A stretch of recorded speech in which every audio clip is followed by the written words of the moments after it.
ಸ್ನೇಹಿತರೆ ನಮಸ್ಕಾರ, ನಾನು ನಿಮ್ಮ ಹಾರಮದನ್. ಎಲ್ಲರೂ ಹೇಗಿದ್ದೀರಾ ಫ್ರೆಂಡ್ಸ್? ಎಲ್ಲರೂ ಜಬರ್ದಸ್ತಿಯಿಂದ ದೀಪಾವಳಿ ಹಬ್ಬವನ್ನ ಆಚರಿಸಿದಿರಾ ಅನ್ಕೊಳ್ತೇನೆ. ಯಾಕಂತಂದ್ರೆ ನಾನು ನಿಮ್ಗೆಲ್ಲ ಹೇಳಿದ್ದೆ ದೀಪಾವಳಿ ಗಿಫ್ಟ್ ಅನ್ನೋದು ನಿಮ್ಗೆ ಬಂದೇ ಬರುತ್ತೆ ಅಂತ ಹೇಳ್ಬಿಟ್ಟು.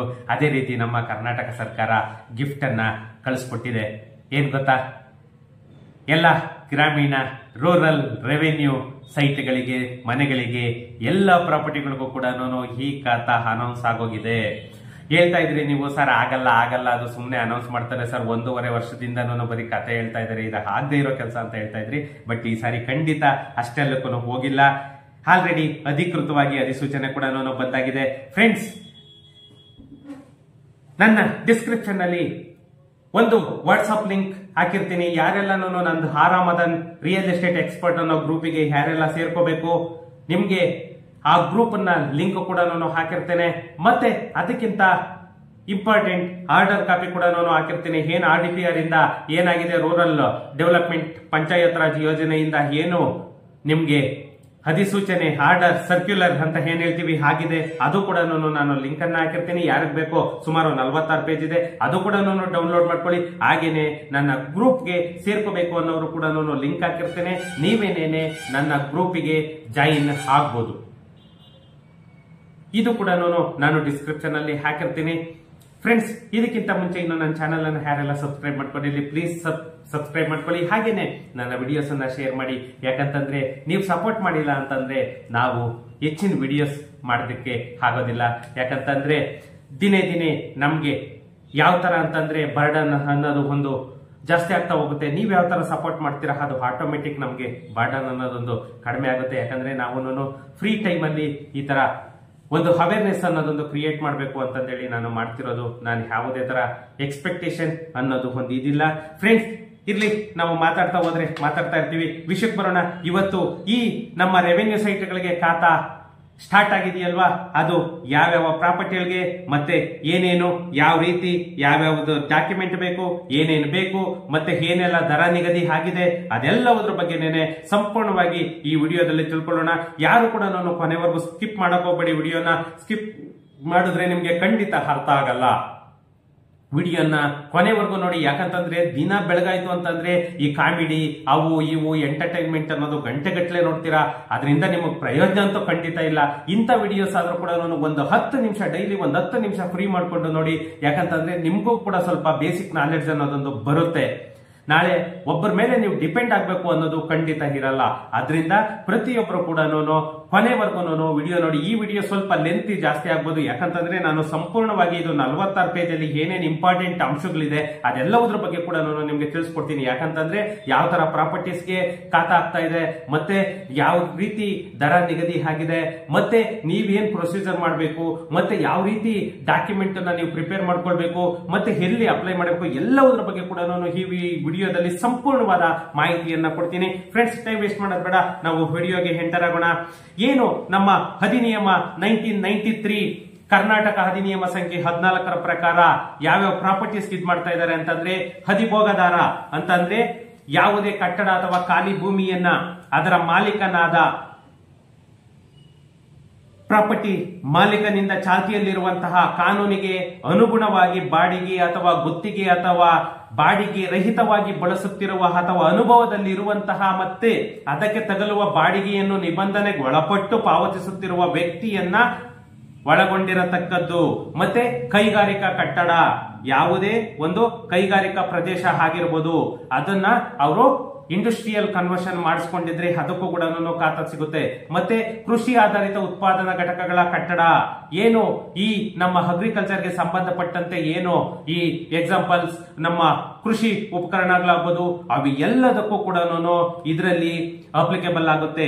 ಏನು ಕೃಷಿ ಆಧಾರಿತ ಉತ್ಪಾದನಾ ಘಟಕಗಳು ಮತ್ತೆ ವಾಣಿಜ್ಯ ಉದ್ದೇಶ ಪುಷ್ಪೋದ್ಯಮ, ವಾಣಿಜ್ಯ ಉದ್ದೇಶದ ನರ್ಸರಿ ಮತ್ತೆ ತತ್ಸಮಾನ ಪ್ರಕ್ರಿಯೆ ನಡೆಸಲಾಗುವಂತಹ ಇತರೆ ಕಟ್ಟಡಗಳು ಕೂಡ ಈ ಅಧಿನಿಯಮ ಅಪ್ಲಿಕೇಬಲ್ ಆಗುತ್ತೆ.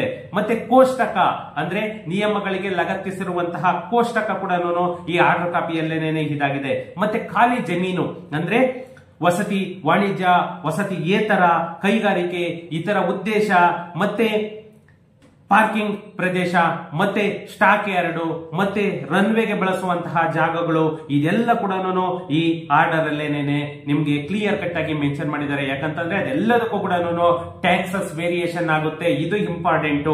ಮತ್ತೆ ತೆರಿಗೆ ಅಂದ್ರೆ ಅಧಿನಿಯಮ ಪ್ರಕರಣ 199ನೇ ಪ್ರಕರಣದ ಮೇರೆಗೆ ಗ್ರಾಮ ಪಂಚಾಯಿತಿ ಪ್ರದೇಶದ ಪರಿಮಿತಿಯಲ್ಲಿ ಖಾಲಿ ಜಮೀನು ಅಥವಾ ನಿವೇಶನ ಅಥವಾ ಕಟ್ಟಡ ಅಥವಾ ಅವೆರಡರ ಮೇಲೆ ಅಥವಾ ನಿರ್ಮಿತ ರಚನೆಗಳ ಮೇಲೆ ನಿಯಮಿಸಬಹುದಾದಂತೆ ವಿಧಿಸಬಹುದಾದ ಕರಗಳನ್ನು ಕೂಡ ಈ ಹಾರ್ಡರ್ ಕಾಪಿಯಲ್ಲೇನೆ ಇದೆ.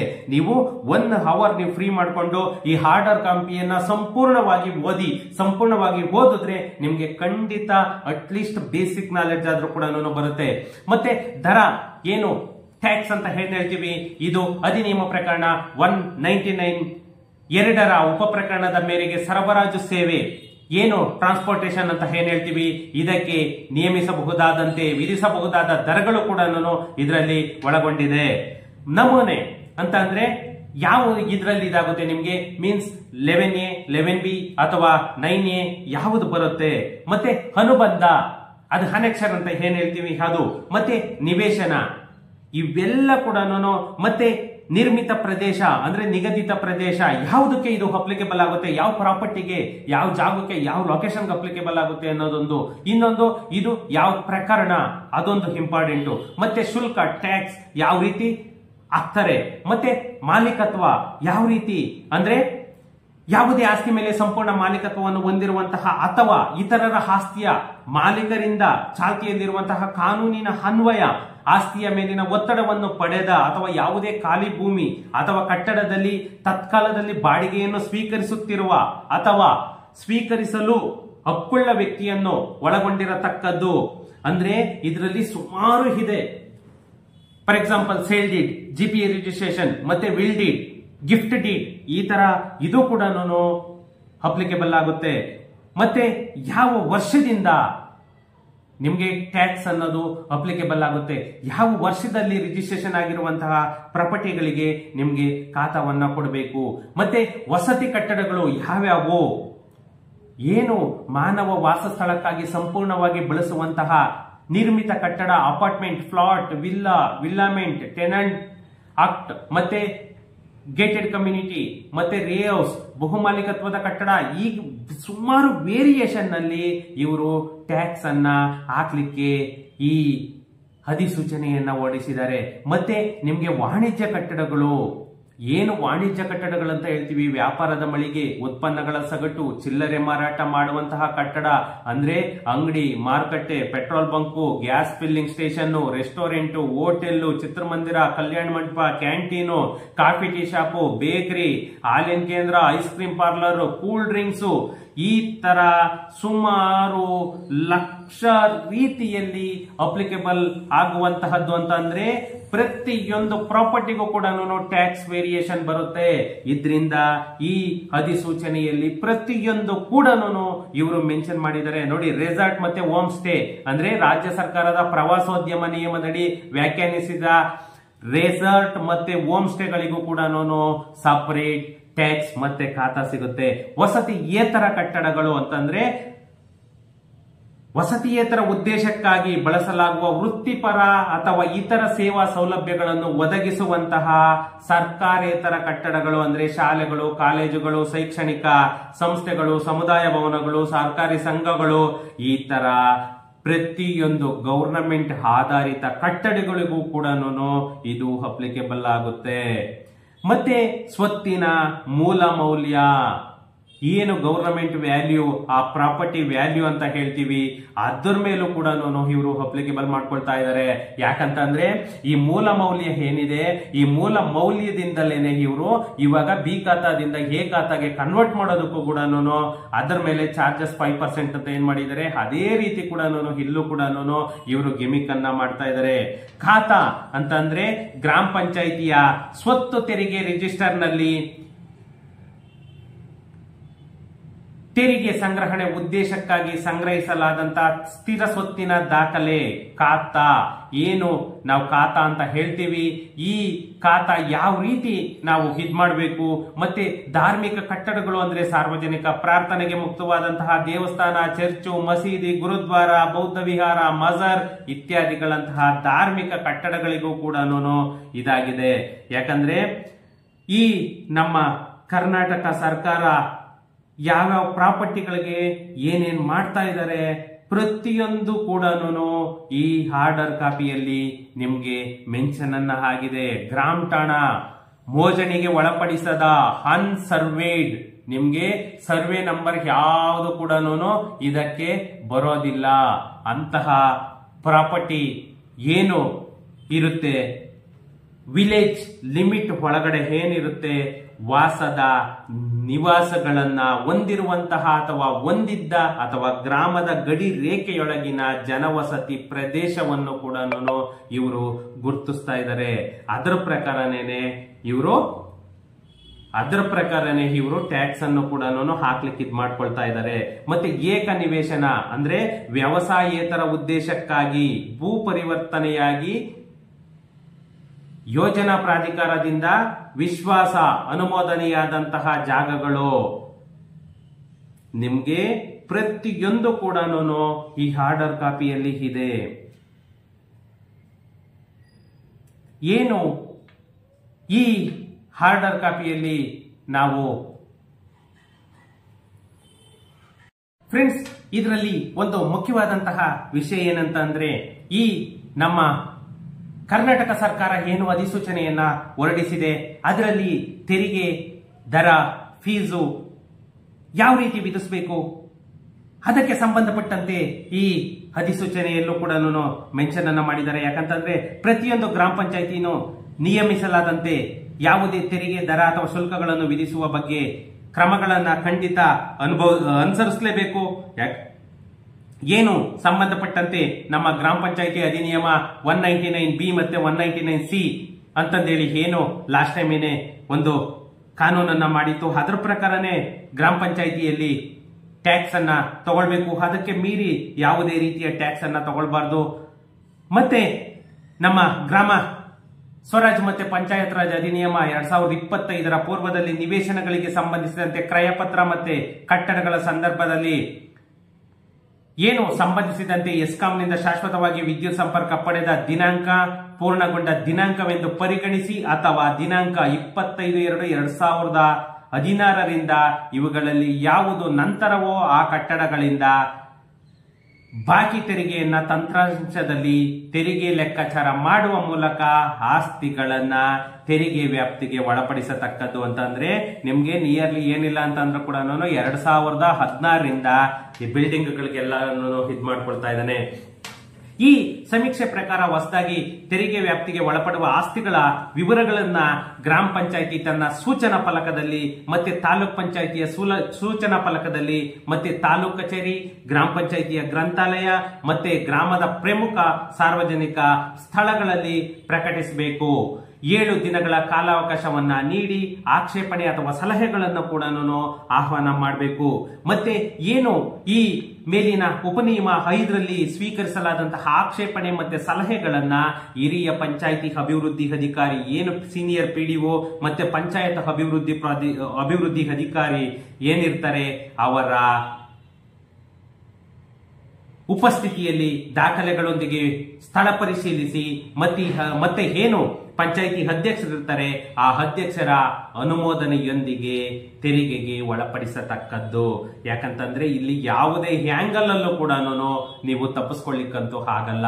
ಆ ಪ್ರಾಪರ್ಟಿ ಟ್ಯಾಕ್ಸ್ ಏನ್ ಬರುತ್ತೆ ಆ ಪ್ರಾಪರ್ಟಿ ಟ್ಯಾಕ್ಸ್ ಪ್ರಕಾರನೇನೆ ಇವರು ಒಂದು ರೂಲ್ಸ್ ಅಂಡ್ ರೆಗ್ಯುಲೇಷನ್ ಅನ್ನ ಇದ್ ಮಾಡ್ಕೊಂಡಿದ್ದಾರೆ. ಯಾಕಂತಂದ್ರೆ ಪ್ರತಿಯೊಂದು ಕೂಡ ಇಲ್ಲಿ ಮೆನ್ಷನ್ ಮಾಡ್ಕೊಬಿಟ್ಟಿದ್ದಾರೆ. ನೀವು ನಂಬಲ್ಲ, ಒಂದು ಆಟೋ ಗ್ರೌಂಡ್ ಇಂದ ಹಿಡಿದು ಒಂದು school, college, private school, private colleges ಪ್ರತಿಯೊಂದು ಕೂಡ ಇವರು ಈ ಆರ್ಡರ್ ಕಾಪಿಯಲ್ಲಿ ಮೆನ್ಷನ್ ಮಾಡ್ಕೊಬಿಟ್ಟಿದ್ದಾರೆ.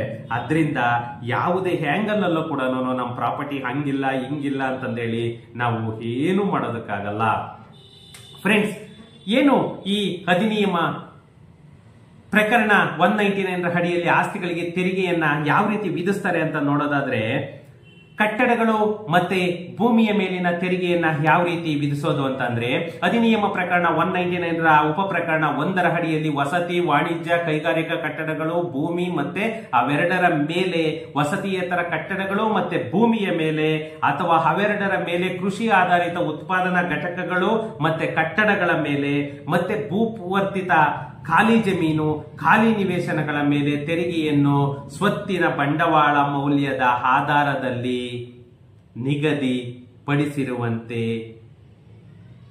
ತೆರಿಗೆಯನ್ನ ವಿಧಿಸತಕ್ಕದ್ದು. ಏನು ಈ ಕೋಷ್ಟಕದಲ್ಲಿ ಹೇಳ್ತಾರೆ ಅದರ ಪ್ರಕಾರನೇ ಇವರು ತೆರಿಗೆಯನ್ನ ವಿಧಿಸಬೇಕು. ಏನು ಈ ನಮೂನೆ ಎ, ನಮೂನೆ ಬಿ, ನಮೂನೆ ಸಿ, ಎ ಖಾತಾ, ಬಿ ಖಾತಾ, ಸಿ ಖಾತಾ ಅಂತ ಏನ್ ಹೇಳ್ತೀವಿ ನಾವು, ಈ ಖಾತಾ ಅಂತ ಏನ್ ಹೇಳ್ತೀವಿ, ಅದಕ್ಕೂ ಕೂಡ ಈ ಆರ್ಡರ್ ಕಾಪಿಯಲ್ಲಿ ಮೆನ್ಷನ್ ಆಗಿದೆ.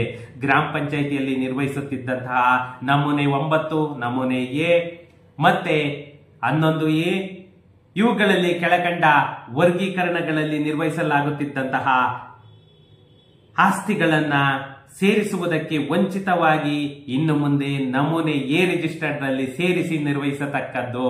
ಯಾಕಂತಂದ್ರೆ ನಿಮ್ಗೆ ಯಾವ್ಯಾವ ಪ್ರಾಪರ್ಟಿಗಳು ನಮೂನೆ ಎ ಬರುತ್ತೆ, ಯಾವ್ಯಾವ ಪ್ರಾಪರ್ಟಿಗಳು ನಮೂನೆ ಬಿ ಬರುತ್ತೆ ಅಂತಂದ್ರೆ ಮೀನ್ಸ್ ಎ ಖಾತಾ, ಬಿ ಖಾತಾ ಅಂತ ಏನ್ ಹೇಳ್ತೀವಿ ಅದನ್ನೇ ನಮೂನೆ ಎ, ನಮೂನೆ ಬಿ ಅಂತಂದೇಳಿ ನಾವು ಹೇಳ್ತೀವಿ. ಇದರಲ್ಲಿ ಅನುಬಂಧ 1ರಲ್ಲಿ ನಿಗದಿಪಡಿಸಿರುವಂತಹ ದಾಖಲೆಗಳನ್ನ ಪಡೆದು ಪರಿಶೀಲಿಸಿ ನಂತರ 15 ದಿನದ ಒಳಗೆ ತಂತ್ರಾಂಶದಲ್ಲಿ ದಾಖಲಿಸಿ ನಮೂನೆ ಎನ ಕೊಡಬೇಕು. ಮತ್ತೆ ಗ್ರಾಮ ಪಂಚಾಯಿತಿ ಗ್ರಾಮದ ಗಡಿ ರೇಖೆಯೊಳಗಿನ ಜನವಸತಿ ಪ್ರದೇಶಗಳಲ್ಲಿ ನಿವೇಶನ ಅಥವಾ ಕಟ್ಟಡಗಳು ಗ್ರಾಮ ಠಾಣ ಆಸ್ತಿ ಅಂತ ಏನು ವರ್ಗೀಕರಣ ಮಾಡವ್ರೆ ಅದಕ್ಕೂ ಕೂಡ ಇವರು ಎ ಖಾತಾನೇ ಇಶ್ಯೂ ಮಾಡಬೇಕು. ಅದು ಕೂಡ ಮೆನ್ಷನ್ ಮಾಡಿದ್ದಾರೆ. ಸರ್ಕಾರದ ವಸತಿ ನಿಗಮ ಯೋಜನೆಯಡಿ ಮಂಜೂರಾದಂತಹ ಆಸ್ತಿಗಳು ಅವಕ್ಕೂ ಕೂಡ ನಿಮ್ಗೆ ನಮೂನೆ ಏನೇ ಕೊಡಬೇಕು. ಏನು ಈ 94C 94D ನಲ್ಲೆಲ್ಲ ನಿಮ್ಗೆ ಬಂದಿರುತ್ತೆ, ಮಂಜೂರಾತಿ ಆಗಿರುತ್ತೆ, ಅವಕ್ಕೂ ಕೂಡ ನಿಮ್ಗೆ ನಮೂನೆ ಏನಲ್ಲೇನೇನೆ ಇವರು ತಗೊಳ್ಬೇಕು. ನಿಜವಾಗೂ ಇದರಲ್ಲಿ ಹೇಳಬೇಕು ಅಂತಂದ್ರೆ ನೀವು ಈ ಆರ್ಡರ್ ಕಾಪಿ ಒಂದು ಓದ್ಕೊಬಿಟ್ರೆ ನಿಮ್ಗೆ ಫ್ರೆಂಡ್ಸ್ ಪ್ರತಿಯೊಂದು ಕೂಡ ನಮ್ಮ ಪ್ರಾಪರ್ಟಿ ಯಾವ ರೀತಿ ಬರುತ್ತೆ, ನಮ್ಮ ಪ್ರಾಪರ್ಟಿಗೆ ಯಾವ ಖಾತಾ ಸಿಗುತ್ತೆ ಅನ್ನೋದು ಕೂಡ ನಿಮ್ಗೆ ಇಲ್ಲಿ ಗೊತ್ತಾಗೋಗ್ಬಿಡುತ್ತೆ. ನೋಡಿ, ಕರ್ನಾಟಕ ಭೂ ಕಂದಾಯ ಅಧಿನಿಯಮ 1964 ಪ್ರಕರಣ 94C 94CC 94D ಇವ್ಯಾವ್ಯಾವ ಇದೆ ಅವೆಲ್ಲದಕ್ಕೂ ಕೂಡ ಎ ಖಾತಾ ಬರುತ್ತೆ.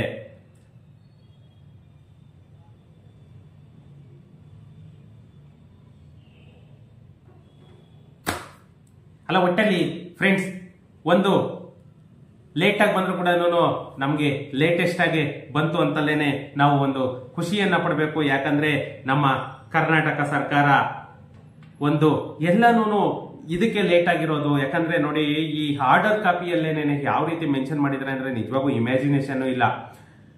ನೋಂದಾಯಿತ ಪಾಲುದಾರಿಕೆ ಪತ್ರದಂತೆ ಪೋಡಿ ಇಸ್ಸಾ ನಂಬರ್ ಪಡೆದ ವೈಯಕ್ತಿಕ ಕುಟುಂಬದ ಆಸ್ತಿ ಏನು ದಕ್ಷಿಣ ಕನ್ನಡ ಮತ್ತೆ ಉಡುಪಿ ಜಿಲ್ಲೆಗೆ ಮಾತ್ರನೇನೆ ಅದನ್ನ ಇದ್ ಮಾಡ್ಕೊಂಡಿದ್ದಾರೆ. ಅದು ನಮ್ಗೆ ಅಪ್ಲಿಕೇಬಲ್ ಆಗಲ್ಲ. ಯಾಕಂತಂದ್ರೆ ಇಲ್ಲಿ ಡಿಸ್ಟಿಕ್ ವೈಸ್ ಕೂಡ ಅವರು ತಗೊಂಡ್ಬಿಟ್ಟಿದ್ದಾರೆ.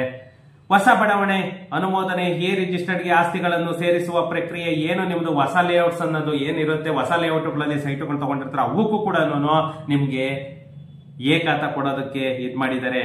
ಎಲ್ಲ ಹೊಸ ಬಡಾವಣೆಗಳು ಅಂತ ಅಂದ್ರೆ ಕರ್ನಾಟಕ ಭೂ ಕಂದಾಯ ಅಧಿನಿಯಮ 1964 ಬಂಧಗಳ ಅನ್ವಯ ವ್ಯವಸಾಯದ ಭೂಮಿಯನ್ನು ವ್ಯವಸಾಯೇತರ ಭೂಮಿಯಾಗಿ ಬದಲಾವಣೆಯಾಗಿರುವಂತಹ ಭೂಮಿಗಳಿಗೆ ಎ ಖಾತಾ ಕೊಡಬೇಕು ಅಂತ ಹೇಳಿ ಇದ್ ಮಾಡಿದ್ದಾರೆ. ಮತ್ತೆ ಕರ್ನಾಟಕ ನಗರ ಮತ್ತೆ ಗ್ರಾಮಾಂತರ ಯೋಜನೆ ಅಧಿನಿಯಮ 1961 ಉಪಬಂಧ ಮೇರೆಗೆ ರಚಿಸಲಾದಂತಹ ಲೇಔಟ್ಗಳಿಗೂ ಕೂಡ ಎ ಖಾತಾ ಕೊಡಬೇಕು ಅಂತ ಹೇಳ್ಬಿಟ್ಟು ಇದ್ ಮಾಡ್ತಾ ಇದ್ದಾರೆ.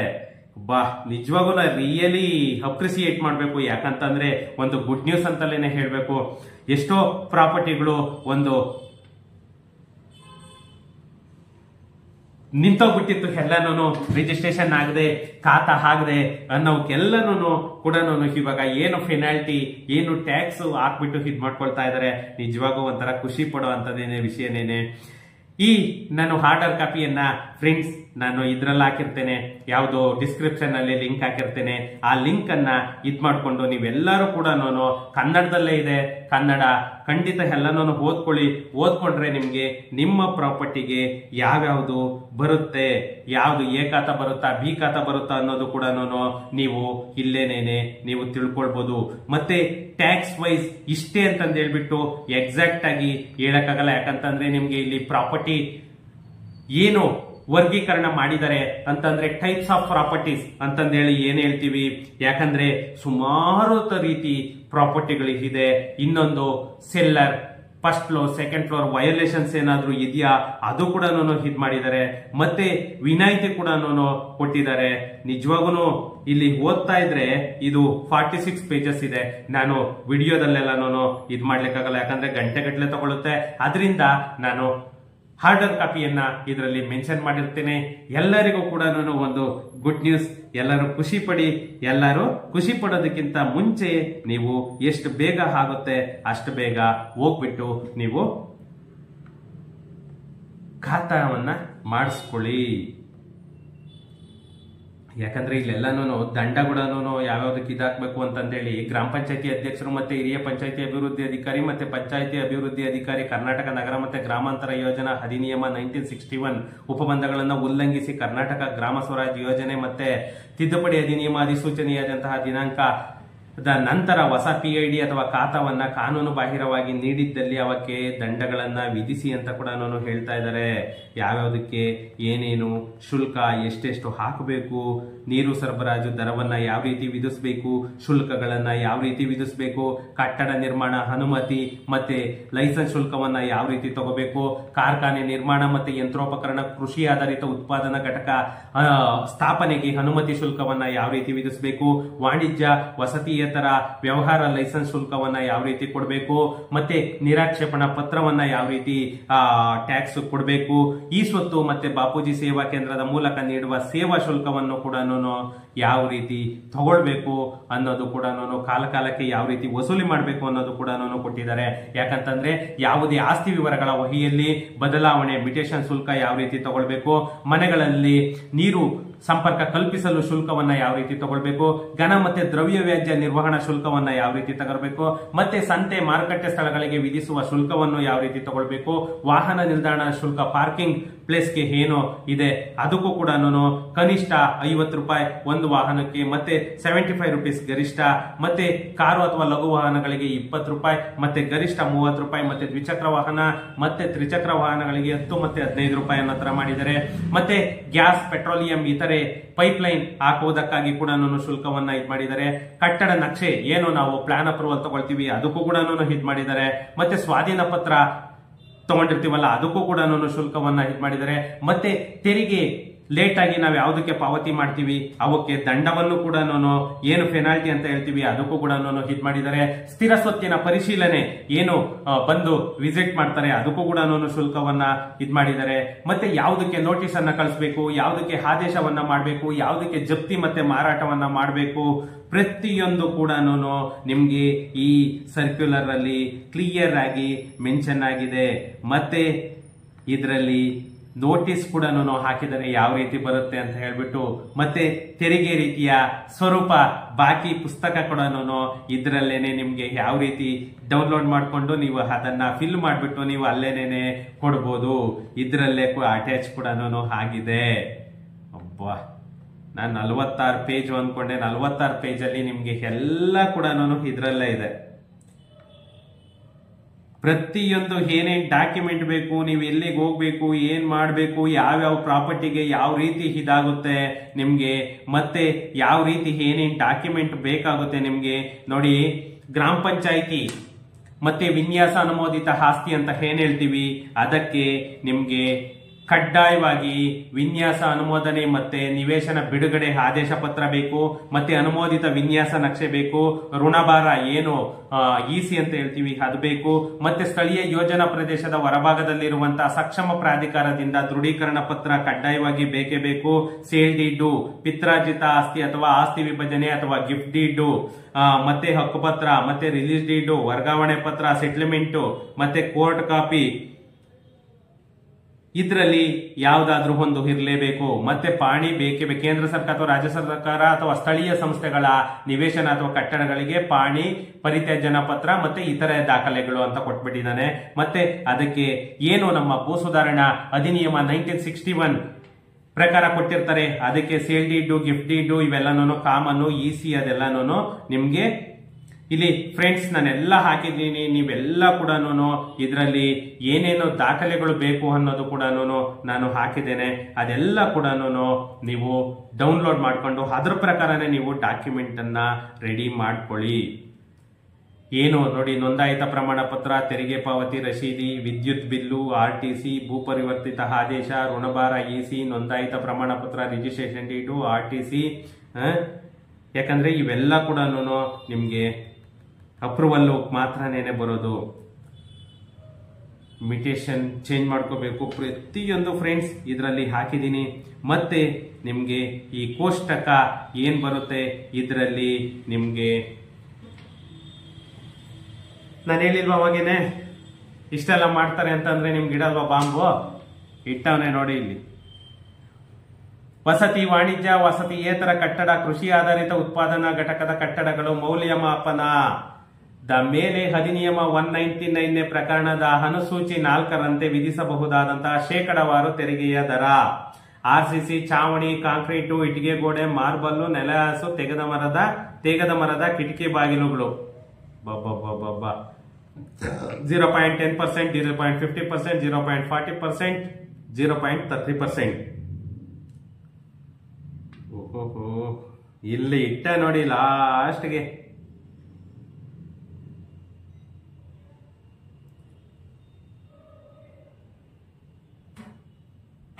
ಅಪಾರ್ಟ್ಮೆಂಟು, ಫ್ಲಾಟು, ವಿಲ್ಲಾಮೆಂಟು ಮತ್ತೆ ರೋ ಹೌಸು ಇವಕ್ಕೆಲ್ಲನೂ ಯಾವ ರೀತಿ ತಗೊಂಡಿದ್ದಾನೆ ಅಂತ ಅಂದ್ರೆ ಮಾರ್ಗಸೂಚಿ ಮಾರುಕಟ್ಟೆ ವ್ಯಾಲ್ಯೂ ಚದರ ಮೀಟರ್ಗೆ 50,000ಕ್ಕಿಂತ ಹೆಚ್ಚು. ಮಾರ್ಗಸೂಚಿ ಮಾರುಕಟ್ಟೆ ಬೆಲೆ ಚದರ ಮೀಟರ್ಗೆ 40,000ಕ್ಕಿಂತ ಹೆಚ್ಚು ಇದ್ರೆ ಅದಕ್ಕೆ ಬೇರೆ ಇದು ಕೊಟ್ಟಿದ್ದಾನೆ. ಮಾರ್ಕೆಟ್ ವ್ಯಾಲ್ಯೂ ಮೇಲೆ ಕ್ರಿಯೇಟ್ ಮಾಡ್ಕೊಂಡವನೆ ಅಪಾರ್ಟ್ಮೆಂಟ್ಗಳಿಗೆಲ್ಲಾನು. ಮುಗಿದೋಯ್ತು.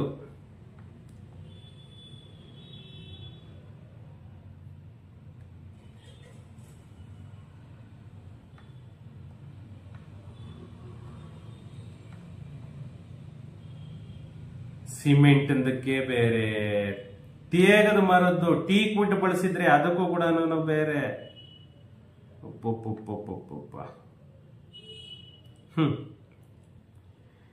ಇನ್ನು ವಿವಿಧ ಉದ್ದೇಶ ಗ್ರಾಮ ಪಂಚಾಯಿತಿ ವತಿಯಿಂದ ನೀಡಲಾಗಿರುವಂತಹ ನಿರಾಕ್ಷೇಪಣಾ ಪತ್ರಗಳಿಗೆ ವಿಧಿಸಲಾಗುವ ಶುಲ್ಕಗಳು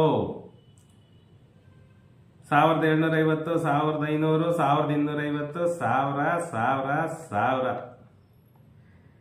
ಫ್ರೆಂಡ್ಸ್, ಅಷ್ಟು ಡೀಪ್ ಆಗಿ ನಾನು ಓದೋದಕ್ಕಾಗಲ್ಲ. ಯಾಕಂತಂದ್ರೆ ಸುಮಾರು 46 ಪೇಜಸ್ ಇದೆ. ಆರ್ಡರ್ ಕಾಪಿಯನ್ನ ಹಾಕಿರ್ತೀನಿ. ಪ್ರತಿಯೊಬ್ರು ಕೂಡ ಆ ಆರ್ಡರ್ ಕಾಪಿಯನ್ನ ಡೌನ್ಲೋಡ್ ಮಾಡ್ಕೊಳ್ಳಿ. ಮತ್ತೆ ನನ್ನ ಮದನ್ ಗ್ರೂಪ್ ಅಲ್ಲೂ ಕೂಡ ವಾಟ್ಸ್ಆಪ್ ಗ್ರೂಪ್ ಅಲ್ಲೂ ಕೂಡ ಆಲ್ರೆಡಿ ಅಪ್ಲೋಡ್ ಮಾಡಾಗಿದೆ. ಅದು ಕೂಡ ನೀವು ಗ್ರೂಪ್ ಜಾಯಿನ್ ಆಗಿ ಅಲ್ಲಿ ಕೂಡ ನೀವು ಡೌನ್ಲೋಡ್ ಮಾಡ್ಕೊಂಡು ಅದನ್ನೆಲ್ಲನೂ ನೀವು ಡೀಪ್ ಆಗಿ 1 ಅವರ್ ಕೂತ್ಕೊಂಡು ಓದ್ಕೊಂಡ್ರೆ ನಿಮ್ಗೆ ಎಲ್ಲ ಅರ್ಥ ಆಗುತ್ತೆ. ಫ್ರೆಂಡ್ಸ್, ಒಂದು ದೀಪಾವಳಿ ಕತ್ತಲಿಂದ ಬೆಳಕಿನ ಕಡೆಗೆ ಅನ್ನೋ ತರ ಒಂದು ಬೆಳಕನ್ನೇ ಚೆಲ್ತು ಅಂತಲೇ ಹೇಳ್ಬೇಕು. ಸ್ವಲ್ಪ ಬರ್ಡನ್ ಆಗ್ಬೋದು, ಆದ್ರೂ ಕೂಡ ಯಾರು ಕೂಡ ಇಗ್ನೋರ್ ಮಾಡಬೇಡಿ. ಎಷ್ಟು ಬೇಗ ಆಗುತ್ತೆ ಅಷ್ಟು ಬೇಗ ನೀವು ರೆವೆನ್ಯೂ ಖಾತಾವನ್ನ ಮಾಡಿಸ್ಕೊಳ್ಳಿಕ್ಕೆ ಟ್ರೈ ಮಾಡಿ. ಇಮ್ಮಿಡಿಯೇಟ್ ಯಾರ್ಯಾರಿಗೆ ಏನೇನು ಬೇಕೋ ನನ್ನ ವಾಟ್ಸಪ್ ಗ್ರೂಪ್ ಅಲ್ಲಿ ಮೆಸೇಜ್ ಮಾಡಿ, ನಾನು ನಿಮ್ಗೆ ರಿಪ್ಲೈ ಮಾಡ್ತೀನಿ. ಸ್ವಲ್ಪ ಲೇಟ್ ಆಗ್ಬೋದು, ಆದ್ರೂ ಕೂಡ ನಮ್ಮ ಟೀಮಿಂದ ರಿಪ್ಲೈ ಬರುತ್ತೆ. ಯಾರು ಕೂಡ ಇದು ಮಾಡ್ಕೋಬೇಡಿ. ಯಾರಿಗಾದ್ರೂ ಖಾತಾ ಏನಾದರೂ ಬೇಕು ಅಂತ ಅಂದ್ರೆ ನೀವು ನನ್ನನ್ನು ಕಾಂಟ್ಯಾಕ್ಟ್ ಕೂಡ ಮಾಡ್ಬೋದು. ಓಕೆ ಫ್ರೆಂಡ್ಸ್, ಮತ್ತೊಮ್ಮೆ ಹೇಳ್ತಾ ಇದ್ದೀನಿ, ಇನ್ನು ನನ್ನ ಚಾನಲ್ ಅನ್ನ ಯಾರೆಲ್ಲ ಸಬ್ಸ್ಕ್ರೈಬ್ ಮಾಡ್ಕೊಂಡಿಲ್ಲ ಪ್ಲೀಸ್ ಸಬ್ಸ್ಕ್ರೈಬ್ ಮಾಡ್ಕೊಳ್ಳಿ. ಹಾಗೇನೆ ಶೇರ್ ಮಾಡೋ ಮುಖಾಂತರ ನನಗೆ ಸಪೋರ್ಟ್ ಮಾಡಿ. Thank you. ಸಿಗೋಣ ನೆಕ್ಸ್ಟ್ ವಿಡಿಯೋ.